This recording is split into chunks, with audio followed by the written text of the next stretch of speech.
या तो यहाँ से हम लोग जीत के जाएंगे या फिर हम लोग को मौत स्वीकार होगा। धरना से भयभीत है प्रशासन।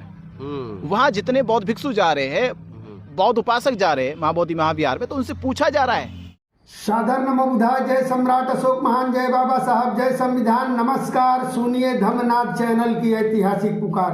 साथियों, आज जो है महाबोधि महाविहार आंदोलन के जो है 42 दिन हो गए, लेकिन अब तक कहां तक हमारा मिशन पहुंचा और आगे और क्या होना है, कौन कौन से जो है आंदोलन में लोग आ रहे हैं, विचार करेंगे। हमारे साथ पूज्य भंते आनंद जी हैं और आपसे भी मैं बात कराऊंगा। आंदोलन की आग जो है पूरे भारत ही नहीं पूरे दुनिया तक जो है पहुंच चुकी है, लेकिन कष्ट की बात यह है कि अब तक जो है नीतीश सरकार और मोदी सरकार तक जो है इस आग की लपटें नहीं पहुंच पाई है, या गूंगे बहरे या अंधे हो गए हैं, इन्हें दिखाई नहीं दे रहा है किस तरह की जो है ये सरकार है और कितनी जो है निकम्मी सरकार है बौद्धों के प्रति, कि इतने दिन आंदोलन हुए और अब तक जो है कोई यहाँ आकर के आंदोलन में जो है इनका कोई अधिकारी इनका पूछताछ करने के लिए नहीं आया, या भाजपा का कोई बड़ा मंत्री या नेता नहीं आया।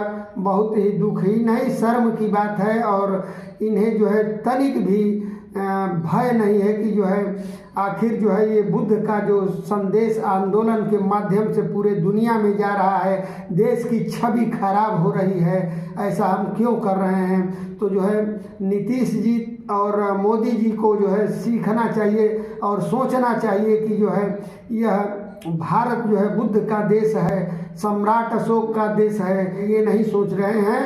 तो ऐसा न हो जाए कि जो है यहाँ आंदोलन जो है यह आंदोलन जो है उग्र रूप धारण कर ले और जो है आने वाले समय में जो है यहाँ बिहार की धरती पर जो है पैर रखने के लिए जगह नहीं होगा, जब लाखों करोड़ों की संख्या में जो है बौद्ध अनुयायी पहुँचेंगे।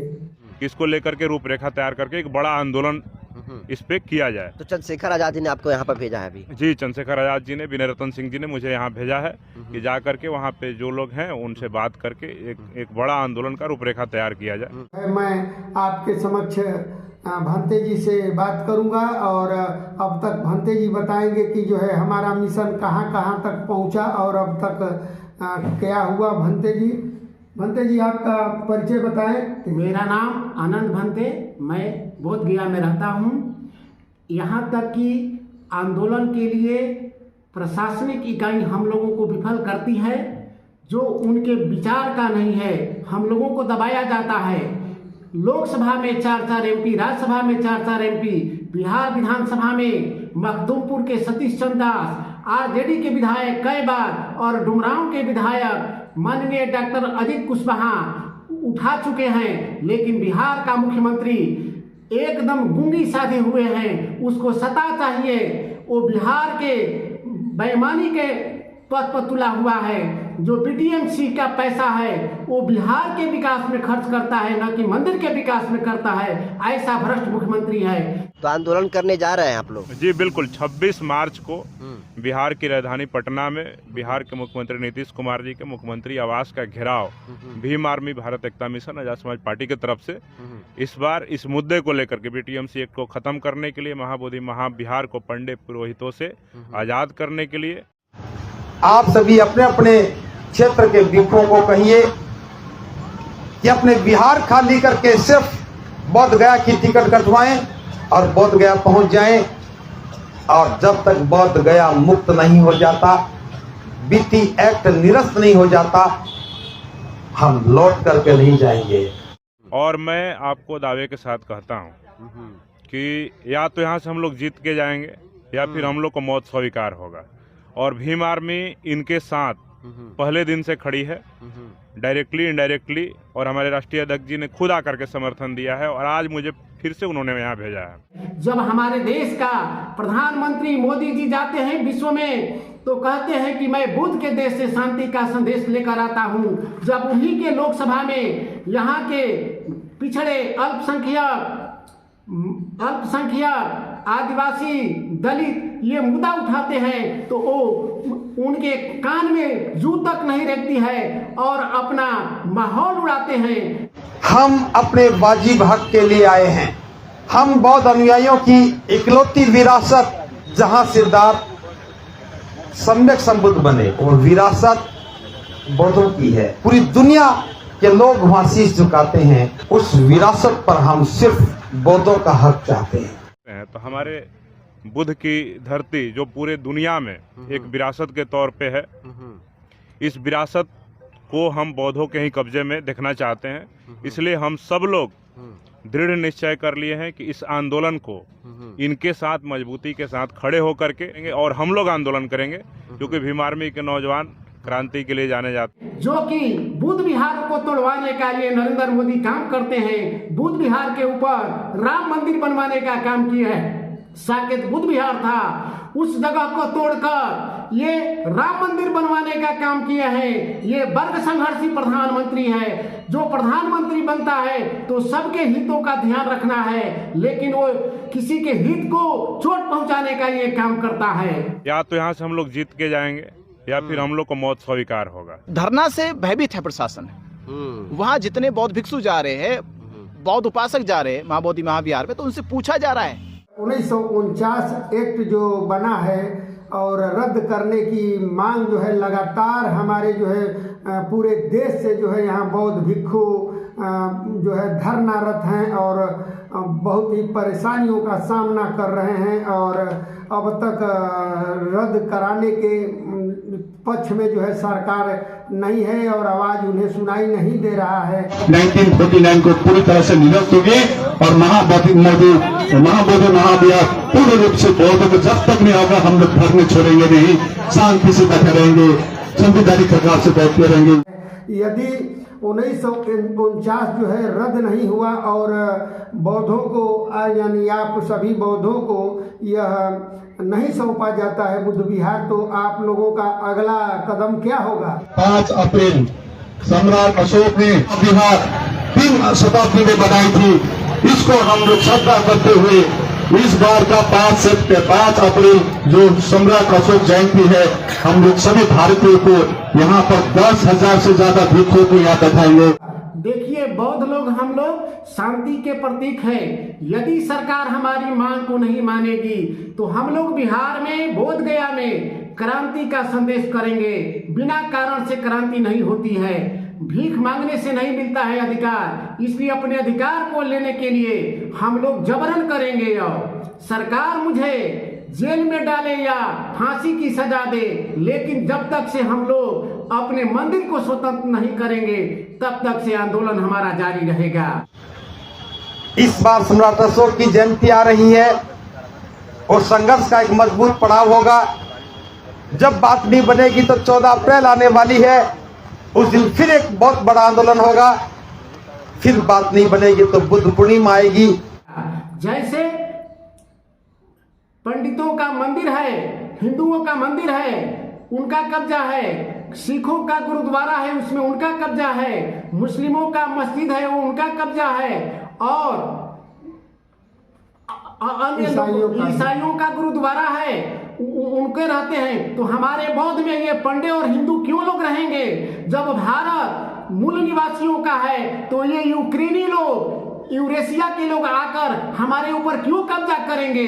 इसलिए आपसे निवेदन किया जाता है कि प्रधानमंत्री, यहाँ तक कि संयुक्त राष्ट्र संघ में भी इसका मुद्दा उठ गया है। आप उस बड़ी संस्था नहीं है, भारत का सुप्रीम कोर्ट बिकाऊ है, उस पर मुझे भरोसा नहीं है। इसलिए अंतर्राष्ट्रीय न्यायालय हेग से हम लोग मांग करते हैं कि हम लोगों की मुद्दा को विश्वव्यापी हस्तक्षेप किया जाए बनाकर। यह ढोंगी प्रधानमंत्री है भारत का, यह हम लोगों को पक्ष में नहीं है।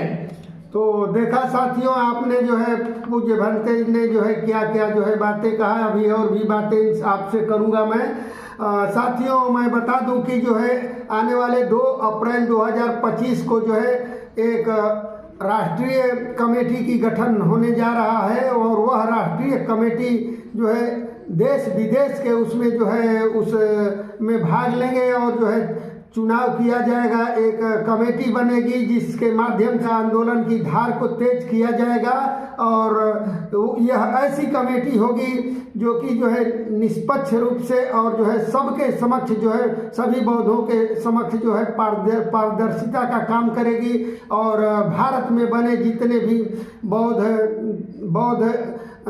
विहार है या बौद्ध स्थल है उसकी जो है देख रेख तमाम जो है वहाँ सफाई आदि का जो है व्यवस्था करेगी कमेटी और कहाँ क्या करना है और बौद्धों पर जो भी परेशानियाँ आएगी जो है देश विदेश में यह कमेटी हमेशा तत्पर रहेगी। ऐसा कमेटी बनने जा रहा है 2 अप्रैल को भंते जी। और जो है आपको मैं बता दूं कि जो है 2 अप्रैल के बाद 5 अप्रैल को जो है विशाल जो है सम्राट अशोक की जयंती है और उस दिन जो है बिहार में 5 अप्रैल सम्राट अशोक ने बिहार 3 शताब्दी में बनाई थी। इसको हम लोग श्रद्धा करते हुए इस बार का 5 अप्रैल जो सम्राट अशोक जयंती है हम लोग सभी भारतीयों को यहाँ पर 10,000 से ज्यादा भिक्षुओं को यहाँ बैठाएंगे। नीतीश कुमार ने जो है सम्राट अशोक की जयंती पर छुट्टी दिया है, क्या कहना चाहते हैं? मैं 2016 में नीतीश कुमार 14 अप्रैल का दिन सम्राट अशोक का जन्मदिन था, उस दिन छोटी सरकारी घोषित हुआ। उसके बाद से अब उनके रेंग कान में जू तक नहीं रेंगती है कि हम सम्राट अशोक के कामों को आगे बढ़ाएं। सिर्फ वोट लेने के लिए कहते हैं कि सम्राट अशोक के वंशज हमें वोट दे और सम्राट अशोक के विचारों को ध्वस्त करने का काम करते हैं। ये घोर मुख्यमंत्री है। ऐसे मुख्यमंत्री को हम मौर्य वंशियों को सम्राट अशोक के वंशियों का अधिकार है और बाबा साहेब के वंशजों का अधिकार है कि इनको आगामी विधानसभा में काम धर कर हम लोग सत्ता से बाहर कर देंगे। इसी के साथ यही हमारा ऐलान है, जब तक से हमारा अपना मुख्यमंत्री नहीं होगा तब तक से यह हमारा नहीं होगा। हमारा डिप्टी सीएम सम्राट चौधरी यहाँ तक एक भी दिन नहीं गया है, वो आरएसएस के गोद में बैठ गया है, जो कि राष्ट्रीय जनता दल का सिपाही था, राष्ट्रीय जनता दल का विधायक इस आंदोलन के लिए अग्रसर है, जो कि मगध में जगदेव प्रसाद के बाद दूसरा जगदेव प्रसाद बिहार में हो गया है उत्पन्न। कौन? जिनका नाम है माननीय मक्तुपुर के विधायक सतीश चंद्र दास जी आरजेडी के, जिन्होंने 2010 में जीताराम मांझी को हराने का काम किए थे। ये तो उन्होंने तो बहुत ही आवाज उठाया है जो है विधानसभा में। ये हमारा नंद किशोर यादव विधानसभा अध्यक्ष, वो कहता है कि ये कौन है, तो जो आज सत्ता में है बैठे हुए ये पुष्यमित्र शुंगा के वंशज है।